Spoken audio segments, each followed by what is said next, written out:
RK Visuals.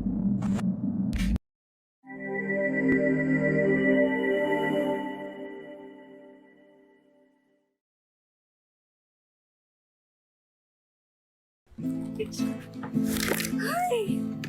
Second sem na naman. Kailangan makahanap ako ng trabaho. Tsaka nagka-problema rin kasi yung magulang ko sa ibang bansa.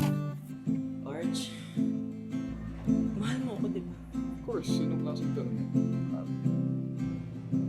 Ano to? Kung wala lang may na-play ng ganito ba?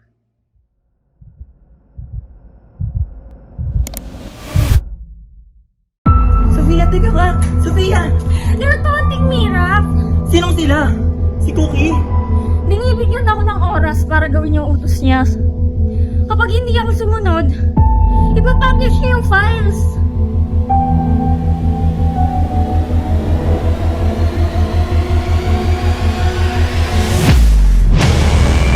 Ano bang meron? Bakit ayaw mo sabihin sa akin yung totoo? Kasi nga,